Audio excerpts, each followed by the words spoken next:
संयुक्त राष्ट्र ने एक बड़ा कदम उठाकर बांग्लादेश की अंतरिम सरकार की नींव हिला दी है, लेकिन असली झटका तो भारत ने दिया है। जिस तरह बांग्लादेश की नई सरकार ने भारत से जुड़े इतिहास को मिटाने की कोशिश की है, उसे देखते हुए भारत ने एक निर्णायक कदम उठाया है। अब ऐसा लग रहा है कि बांग्लादेश की बिजली की आपूर्ति हमेशा के लिए बंद हो सकती है। अदानी पावर कुछ बड़ा करने की तैयारी में है, जिससे बांग्लादेश की बिजली व्यवस्था पूरी तरह से ध्वस्त हो सकती है। सिर्फ एक सप्ताह के भीतर ही बांग्लादेश की आर्थिक स्थिति इतनी खराब हो चुकी है कि पाकिस्तान और मालदीव भी इसका मजाक उड़ाने लगे हैं। लेकिन दोस्तों, भारत की इस कड़े कदम के लिए वीडियो को लाइक करके चैनल को सब्सक्राइब जरूर कर लें, और सबसे जरूरी बात, कमेंट बॉक्स में जय हिंद जरूर लिखें। याद रहे, जय हिंद बोलना हम सब के लिए गर्व की बात है।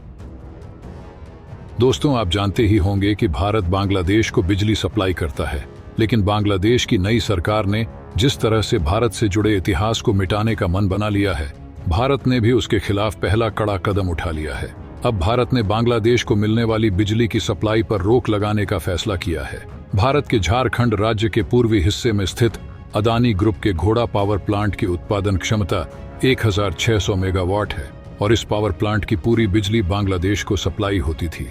ये पावर प्लांट पूरी तरह से कोयले से चलता है, लेकिन अब खबरें आ रही हैं कि भारत सरकार ने निर्णय लिया है कि इस पावर प्लांट से उत्पन्न होने वाली सारी बिजली अब केवल भारत को ही दी जाएगी। बांग्लादेश को एक यूनिट भी नहीं मिलेगा। यह फैसला 12 अगस्त को लिया गया था, क्योंकि बांग्लादेश अपनी हरकतों से बाज नहीं आ रहा था और लगातार हिंदू समुदाय को निशाना बना रहा था। साथ ही भारत से जुड़े सभी ऐतिहासिक तथ्यों को मिटाने की कोशिश कर रहा था। इस बात को ध्यान में रखते हुए भारत ने बांग्लादेश को बिजली सप्लाई रोकने का निर्णय कर लिया है। हालांकि इस मेमोरेंडम को अभी पूरी तरह से लागू नहीं किया गया है, लेकिन जिस तरह बांग्लादेश अपनी हरकतों से बाज नहीं आ रहा है और लगातार भारत के खिलाफ कदम उठा रहा है, यह अंदेशा लगाया जा रहा है कि भारत जल्द ही अदानी पावर प्लांट को भारतीय ग्रिड से जोड़कर देश में बिजली सप्लाई शुरू कर देगा। आइए अब जानते हैं कि बांग्लादेश की आर्थिक स्थिति इतनी खराब क्यों हो रही है कि पाकिस्तान और मालदीव जैसे देश उस पर हंस रहे हैं। बांग्लादेश इस समय भारी अशांति और गंभीर आर्थिक संकट से जूझ रहा है। बांग्लादेश ब्यूरो ऑफ स्टेटिस्टिक्स के अनुसार जुलाई 2024 में महंगाई दर यानी उपभोक्ता मूल्य सूचकांक पिछले 12 सालों में सबसे अधिक 11.6% पर पहुंच गया है। बांग्लादेश की इस आर्थिक दुर्दशा को देखकर पाकिस्तान, मालदीव और श्रीलंका जैसे देश तंज कस रहे हैं। वे सोच रहे हैं कि आखिरकार भारत से टकराने वाले देशों की हालत इतनी खराब क्यों हो जाती है। बांग्लादेश के छात्रों ने भारत समर्थित सरकार को गिरा दिया है, लेकिन इससे उनकी मुश्किलें बढ़ने वाली हैं। अंत में उन्हें भारत की बात माननी पड़ेगी, वरना बांग्लादेश में पाकिस्तान की तरह 1 किलो आटा खरीदने के लिए दंगे होने लगेंगे। बांग्लादेश की नई सरकार को मालदीव की हालत से सीख लेनी चाहिए, जिसने भारत से टकराने की हिम्मत की और अब उसके पास 1 महीने का खर्चा चलाने के लिए भी पर्याप्त बैंक बैलेंस नहीं बचा है। बांग्लादेश में खास तौर पर खाद्य महंगाई 14% से अधिक हो गई है, जो 13 सालों में पहली बार हुआ है। देश में चल रहे प्रदर्शनों के कारण सप्लाई चेन भी बुरी तरह प्रभावित हुई है। इसके अलावा बांग्लादेश के व्यापार क्षेत्र में भी नकदी संकट यानी लिक्विड क्रंच देखा जा रहा है, क्योंकि केंद्रीय बैंक ने नकद निकासी पर सीमा लगा दी है। इस समय नागरिक एक बार में बैंक से 2 लाख बांग्लादेशी टका से ज्यादा नहीं निकाल सकते।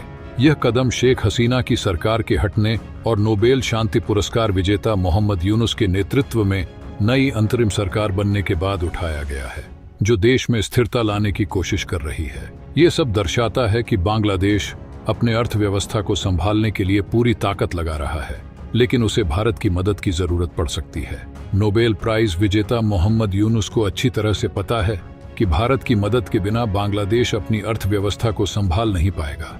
इसलिए उन्होंने हाल ही में भारत को खुश करने के लिए मंदिर का दौरा किया है।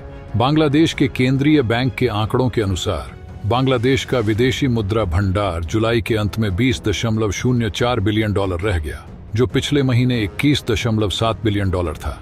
लगभग $1.3 बिलियन की इस गिरावट ने मोहम्मद यूनुस के नेतृत्व वाली सरकार को नकद निकासी पर सीमा लगाने जैसे कड़े फैसले लेने पर मजबूर कर दिया है। अगर भारत ने बांग्लादेश को बिजली सप्लाई बंद करने का निर्णय ले लिया, तो बांग्लादेश का यह विदेशी मुद्रा भंडार कुछ ही महीनों में खत्म हो जाएगा। उसके बाद बांग्लादेश को भी पाकिस्तान की तरह IMF के दरबार में हाथ फैलाने के लिए मजबूर होना पड़ेगा। मोहम्मद यूनुस जो नोबेल पुरस्कार विजेता हैं और खुद को लोकतंत्र का समर्थक बताते हैं, के नेतृत्व में बांग्लादेश में हिंदुओं पर हमले हो रहे हैं और भारत और बांग्लादेश की आज़ादी से जुड़े सभी स्मृतियों को मिटाया जा रहा है। बांग्लादेश में 15 अगस्त को राष्ट्रीय शोक दिवस के रूप में मनाया जाता है, क्योंकि 15 अगस्त 1975 को बंगबंधु मुजीबुर रहमान की हत्या कर दी गई थी। मुजीबुर रहमान को बांग्लादेश में महात्मा गांधी की तरह पूजा जाता है और भारत भी उन्हें बहुत इज्जत देता आया है, लेकिन बांग्लादेश की नई सरकार उन्हें लगातार अपमानित कर रही है। ये सब देखते हुए भारत ने हाल ही में एक कड़ा बयान दिया है। कांग्रेस सांसद शशि थरूर ने बांग्लादेश की इस नीति को मुंह में राम बगल में छुरी की नीति कहा है और बांग्लादेश को चेतावनी दी है कि अगर वह भारत के साथ दोस्ती के निशान मिटाने की कोशिश करता है तो भारत चुप नहीं बैठेगा। उधर हिंदू समुदाय के लोग मोहम्मद यूनुस के घर के बाहर प्रदर्शन कर रहे हैं। अब जानते हैं कि संयुक्त राष्ट्र ने बांग्लादेश की यूनुस सरकार के खिलाफ क्या कदम उठाया है।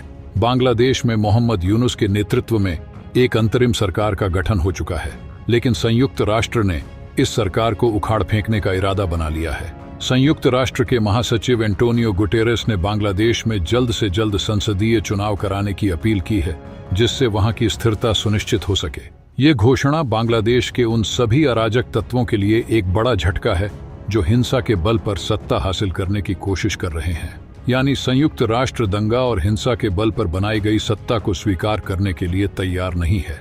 यूएन महासचिव ने खास तौर पर चुनाव प्रक्रिया में महिलाओं और अल्पसंख्यक समुदायों की भागीदारी सुनिश्चित करने का आग्रह किया है।